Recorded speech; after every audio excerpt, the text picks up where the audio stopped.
ابن ابی الحدید معتزلی نے اپنے مقدمہ نہج البلاغہ میں لکھا کہ حضرت عمر نے یہ اعلان کیا تھا کہ اگر مسجد میں علی موجود ہوں تو خبردار کوئی فتویٰ نہ دے، وہ ذلیل ہو جائے گا۔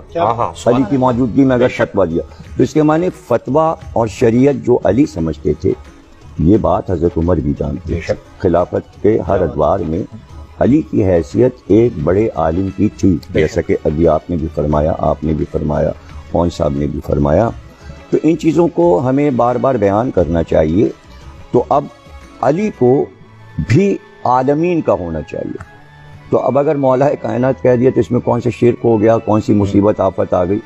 اب مولا کے معنی ولی ہیں، بے شک۔ اب ولی کے معنی اگر 18 معنی ہیں تو 18 معنی میں سے 17 معنی رد ہو جائیں گے، اس لیے کہ اللہ خود اپنے کو ولی کہہ رہا ہے، میں ولی، رسول ولی، اور وہ تیسرا ولی ہے جو رکوع میں زکوٰۃ دے رہا ہے۔ تو اللہ جب ولی ہے تو اب 17 معنی ولی کے نہیں ہوں گے، ایک ہی معنی ہوں گے۔ جو اللہ کے لیے ولی ہوگا وہی رسول کے لیے ولی معنی ہوں گے اور وہی علی کے لیے ہوں گے۔ تو اگر عالمین کا رب اللہ ہے، عالمین کے نبی رسول ہیں، تو پھر ولی بھی عالمین کے لیے ہے کہ وہ عالمین کی باتیں بتائے۔ اور یہ دعوت صرف حضرت علی نے کیا ہے کہ سلونی، مجھ سے پوچھو، میں ازل سے ابد تک کی باتیں بتاؤں، میں زمین کے راستوں کی طرح آسمان کے راستوں سے واقف ہوں، اور جو میں بتا سکتا ہوں اس سے پہلے کہ میں تم میں نہ رہوں پوچھ لو۔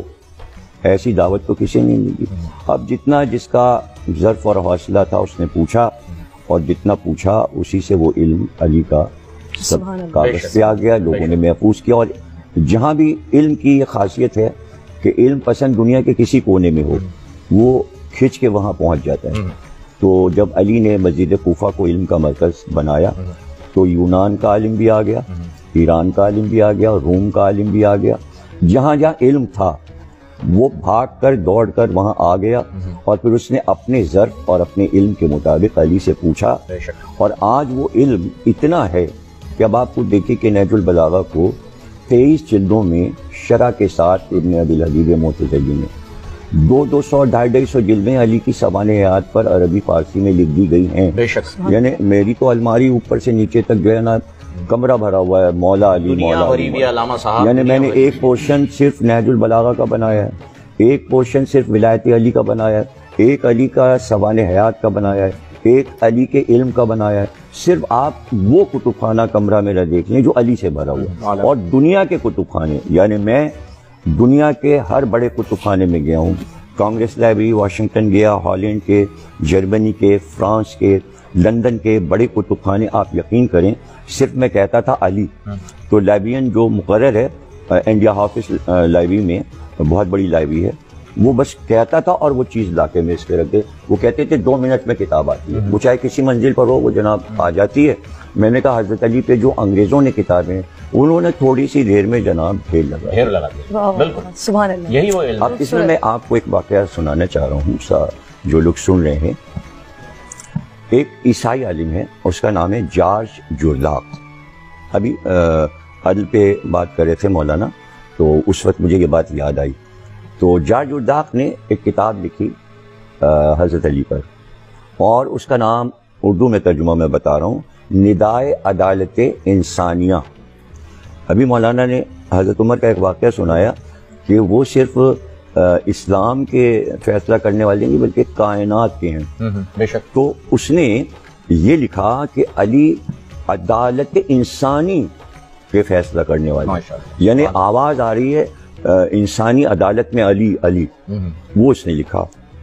وہ پبلشر کے پاس چھاپنے کے لیے لے گیا، تو اس نے کہا بھائی کاہے پہ لکھا؟ اس نے کہا حضرت علی کا نہیں تو مسلمانوں کے خلیفہ اور امام ہیں، تم نے ہم کیوں چھاپیں؟ عیسائی پبلشر نے کہا۔ تو وہ کئی جگہ گیا اور کتاب نہیں چھپ پائی۔